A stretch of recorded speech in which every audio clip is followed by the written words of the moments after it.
I'd like to say good evening to everyone. Good evening. Boy, it's good to be out in the house of the Lord. It surely does. And still going through the book of Acts.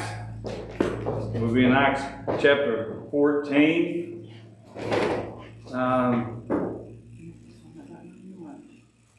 Not this Sunday, but the following Sunday.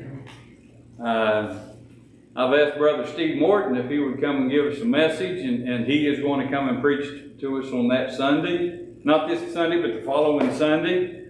So we'll announce it again Sunday for the church. And I let him pick. I said, you can do morning or evening. He said he would rather just do the morning. I said, well, come on down. So it'd be good to hear somebody else bring a message. And I always like to hear Steve preach. He does a wonderful job.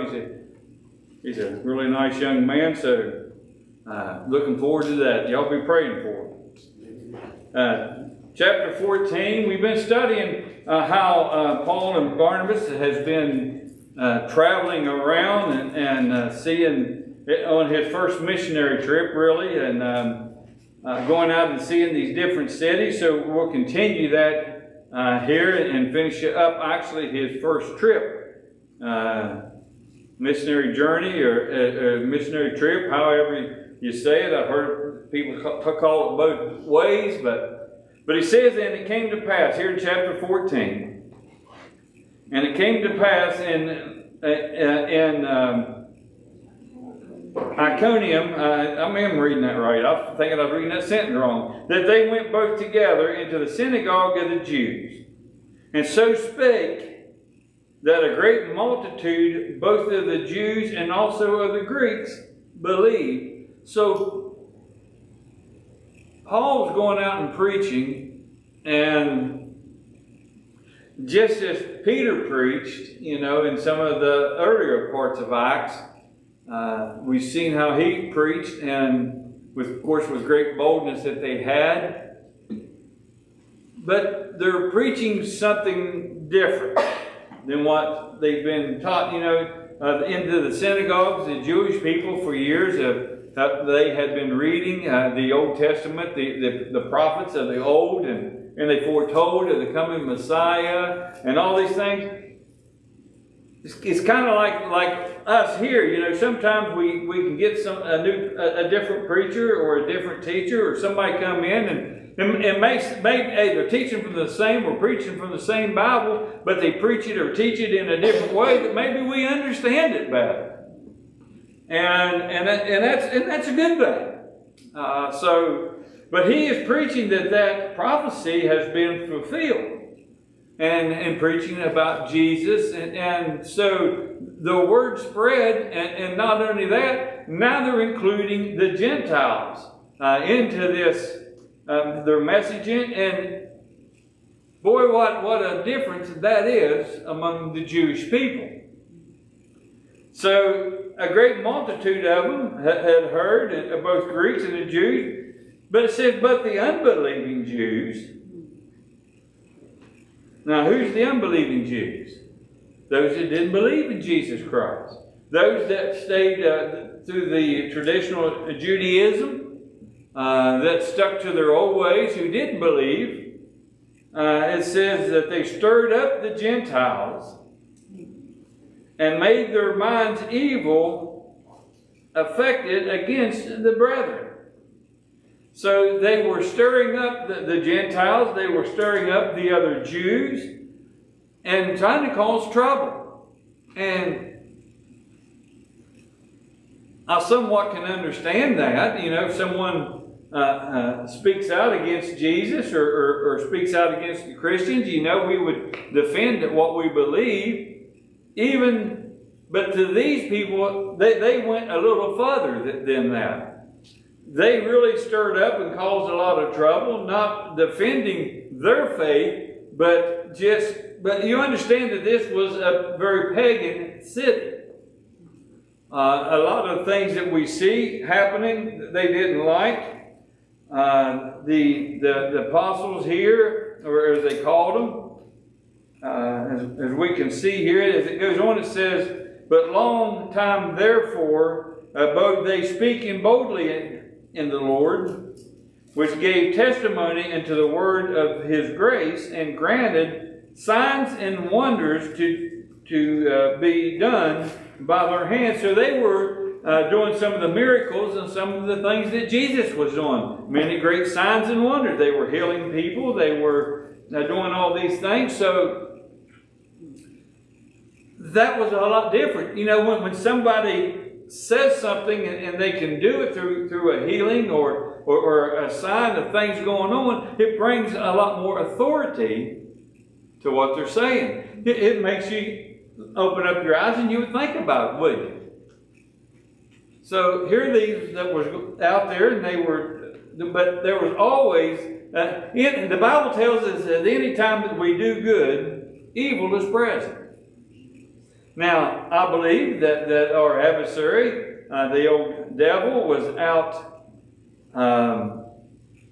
using the religious leaders, the Jewish leaders at that time, to do his bidding and trying to stop Christianity from spreading. So they would do things falsely. They would even bring false witness against the leaders and trying to arrest them. And they, as many would believe, that if they could get those leaders stopped, then it would cause the rest of them to stop and quit believing and spreading the Gospels, especially if they saw something bad happen to the leaders. But it says, but the multitude of the city was divided. And part held with the Jews and part held with the apostles. Now the apostles here is not the apostles that we think of. We think of Jesus' disciples. But the Greek word here that they use here for apostle that was translated would have been any believers of Jesus Christ. So the apostles here is not the ones we think of. This would be, Paul or Barnabas here, or any of the others that may have been traveling with them. They consider them also apostles with this word that they translated. So we'll see this happening. The only other place that this same Greek word that was used was also in the book of Acts.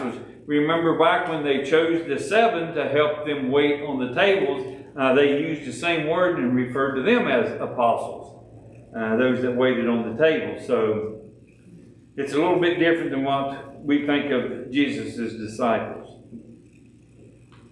It says that when there was an assault made both of the Gentiles and also of the Jews with their rulers to use them despitefully and to stone them. So they were bringing false witnesses. They were trying to stir the people up. Folks, here's the thing that we studied. I remember studying in college, and I believe it's very much true. I've seen it in different phases.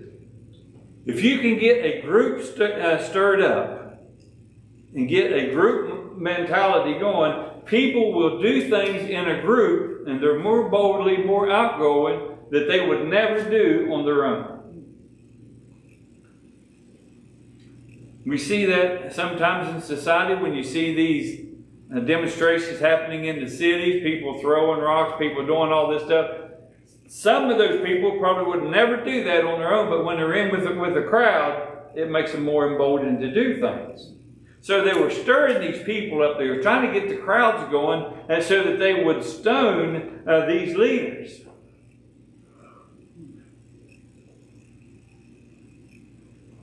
It says they were aware of it, and they fled into Lystra and Derbe, cities of Lycaonia, and into the region that lieth around about. So they heard about this stoning, and of course, they left the area. I don't think anybody wants to stand around and wait to be stoned to death. And there they preached the gospel also. It says, and there sat a certain man of Lystra, impotent in his feet, being a cripple from his mother's womb, who never had walked. And we'll see here that this one that was coming out, again, listening to the preaching and listening to the teaching of, and hearing of the things that was happening. You know that there were those that would be following them, even though they went from city to city. Just as Jesus, when he traveled around the different areas, people would have heard what was happening. They would have went out with them. And so I'm sure it was being told and taught that these men was coming. And as other people would have traveled and conducted business, would have heard of them. So they would have come out to listen to the teaching and listen to what they had to talk about. It said the same man, this one, of course, being lame, heard Paul speak, who steadfastly beholding him and perceived that he had faith to be healed. Now, I'm not saying that Paul was able to look into the heart just as Jesus would. You know, Jesus could perceive in people's heart and in their minds what they were saying. I think it's probably Paul through the Holy Spirit that was within him, probably was telling him that this man had faith that he could be healed. The same way with us as we go through times. You know, there is times that I have felt in myself very strongly that the Lord has spoke to me through the Spirit and told me to do something. And sometimes I've done it and sometimes I haven't. And boy, I have paid a price when you don't.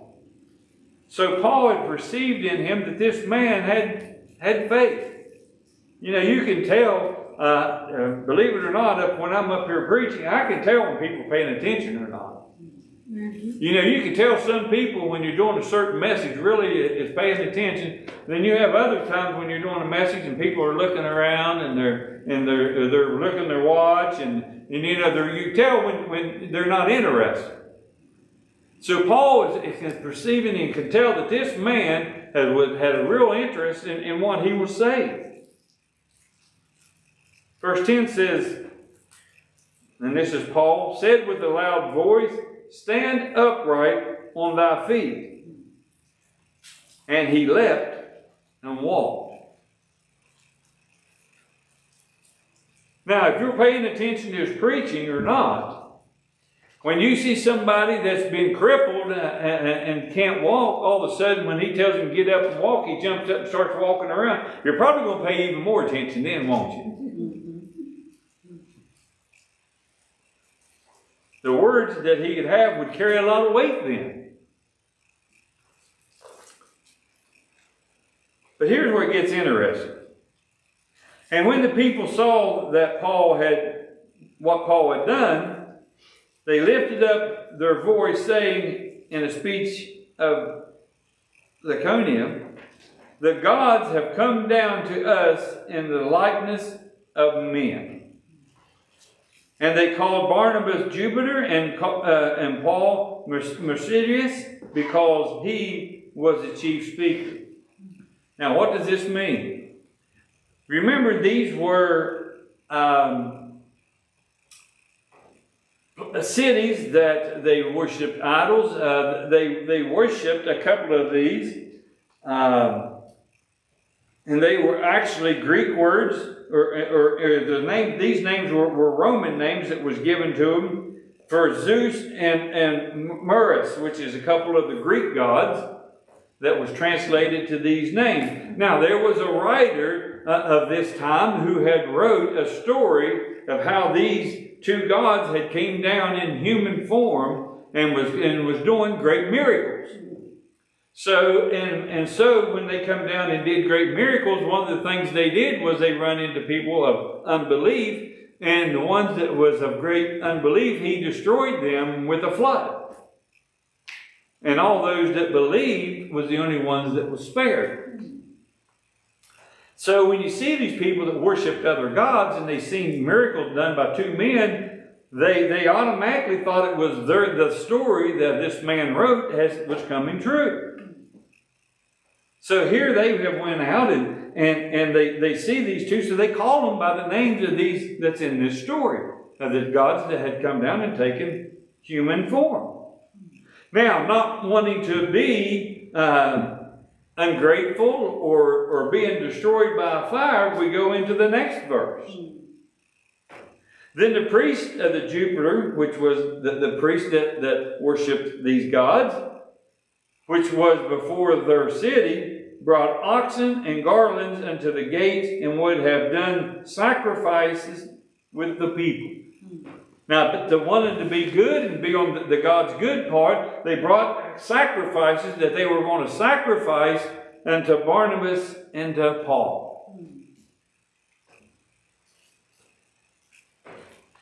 See, they didn't want to get destroyed by a flood.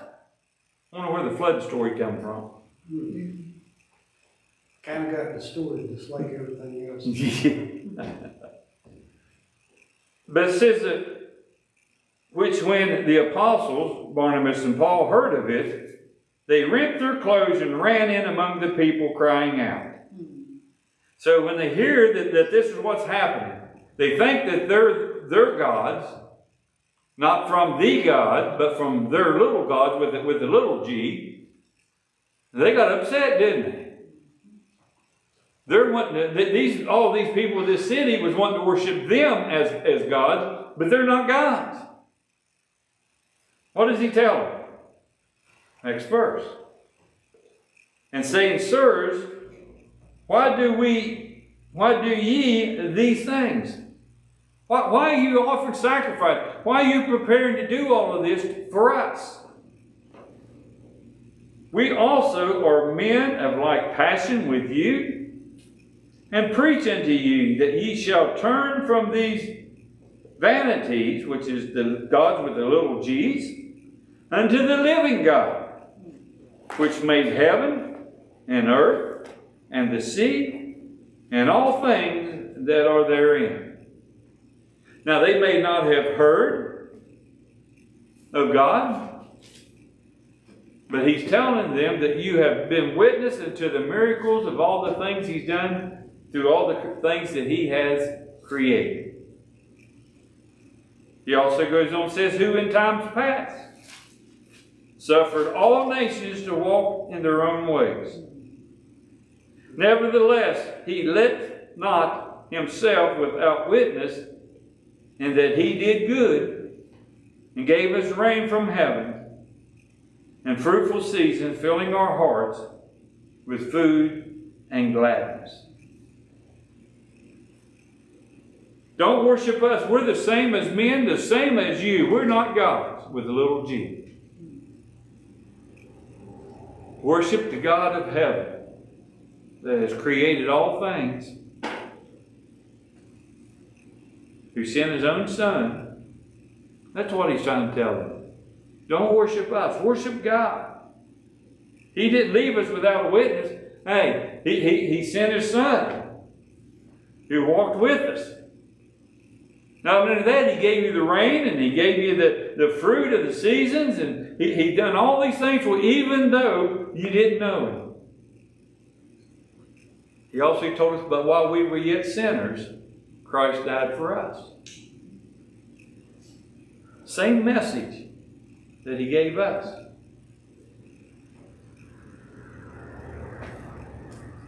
It says, and with these sayings, scarce restrained they the people, that they had not done sacrifices unto them. Boy, they were glad they could scarcely restrain them because they wanted to, and with the multitude of the people, but they kept them from offering the sacrifices unto man.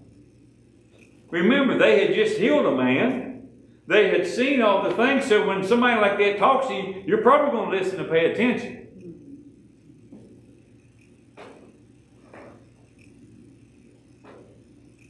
I'll give you another one that's in the Bible. I did not know this until somebody told me the story, or I listened to a message, and then I got to looking into it myself. Did you ever wonder why? You know, there's little things in the Bible that we don't understand because we don't know we're 2,000 years from the time, or in the Old Testament even further than that, of things that happened and why they happened. Did you ever wonder why, when Jonah went to Nineveh, that they all of a sudden listened so earnestly and so quickly turned from their wickedness? Did you ever wonder why? I know I have. Somebody that's a stranger, their enemy, comes into the city and preaches that God is going to do. Well, let me tell you why. I did not know this. That area is where the Assyrians lived. The Assyrians had a god. And I have it wrote down at work. I didn't bring it with me. If I'd known I was going to do this, I'd have brought it with me. You can look it up. Look up the Assyrian fish god. They had a god that was half man and half fish. It looked like a man's head and shoulders coming out of the mouth of a fish. Now, can you imagine those fishermen that was on that sea seeing that a man coming out of a fish? They would have thought their God had showed up. Right? That's the one and that was the story they had, that their God would come back at some point.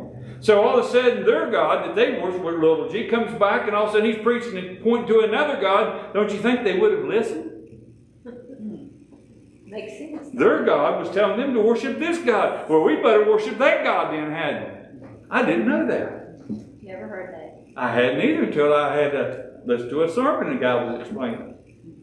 And you can look it up. It looks like a fish with a man's head and shoulders coming out of his mouth, and he's got feet coming out the bottom of the tail. Look it up and see. Now, that's why they all of a sudden repented so quickly. See, there's a lot of stuff in the Bible that we don't understand because we don't know all the backstories.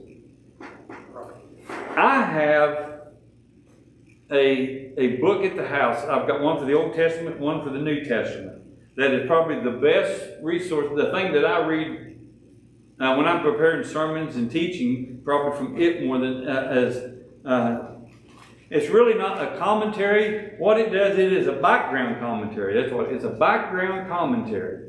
And when you read it, it don't give a commentary on what the Bible's saying. It tells you the customs and what was happening at that time. A lot of this stuff is in that background commentary. You don't know the story. What if Jesus talks about the gates of hell? You know, he's with his disciples one day, and he's standing there, and that's when he asks them, "Who does man say that I am?"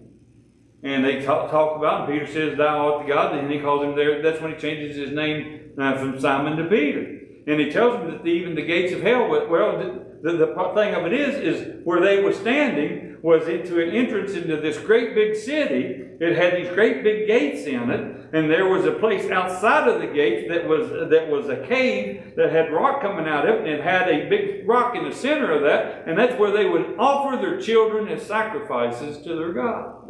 And they called it the gates of hell. That's when he says even the gates of hell would not be able to stand against it. But see, the background commentary tells you all this kind of stuff. I love reading that too.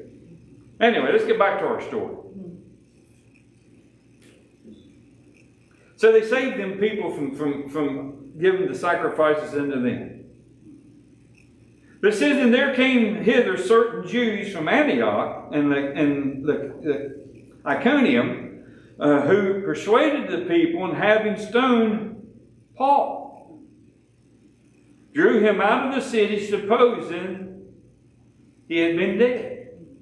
They stoned him, and they thought he was dead. Now, I don't know if he was dead.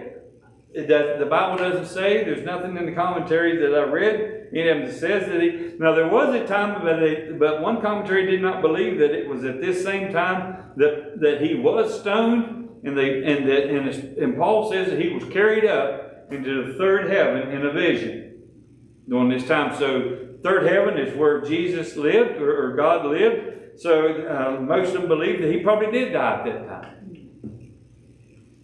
Doesn't say about this, we don't know, but they perceived that he was dead, and they threw him out of the city. It says, howbeit, as the disciples stood around about him, he arose up and came into the city, and the next day he departed with Barnabas to Derbe. Now, folks, I don't know about you, but somebody standing around, I thought was dead, all of a sudden gets up and rises up and takes off. I probably wouldn't be hanging around very long. I've seen too many of them horror movies to be doing I that. don't like them. I don't watch them. I don't like them either. It says that when they had preached the gospel to that city and had taught many, they returned again into Lycia, into Iconium, and to Antioch, confirming the souls of the disciples and exhorting them to continue in the faith, that he must through much tribulation enter into the kingdom of God. My thinking that when he was stoned, he may have died. And I think it was revealed to him the tribulations and the trials that he must suffer for God. Because I notice here right after this, he returns into the city and he tells them that he must, through much tribulation, enter into the kingdom of heaven. Now, I don't know that to be true, but that's just me thinking that. It says, when they had ordained them elders, now ordained here in this word means elect. The elected elders of the church, usually through the way they did it in the very early church, about the same way we do it, they would elect leaders by the raising of hands and voting. They ordained them elders in every church and had prayed with fasting. They commended them to the Lord on whom they believed. So he must have took the faithful followers of Christ, the ones that was in each city, and they appointed them over the church to run the work of the church. Some probably teachers, and some preachers. Timothy was one of them. They did in one of the early churches, not in this time, but in another one. We'll get into that here in a few weeks, if the Lord's willing. But they fasted over and prayed over, just as they fasted and prayed before they left. And after they had passed throughout, Pisidonia, they came into Pamplona. And when they had preached the word at Perga, they went down into Attalia, and thence sailed to Antioch, from which they had been recommended to the grace of God for the work which they had fulfilled. So they had completed the trip. They were right back in Antioch from where they had started. And when they had come and had gathered the church together, they rehearsed, or they told of what had happened. They made a report of what had happened. That's what they're talking about, rehearsing. All that God had done with them, and how he had opened the door of faith unto the Gentiles. And there they abode a long time with the disciples. So he had completed his first trip. Now next time we'll get into it, the big controversy within the church, and that'll be for next time. Anyone have anything else tonight?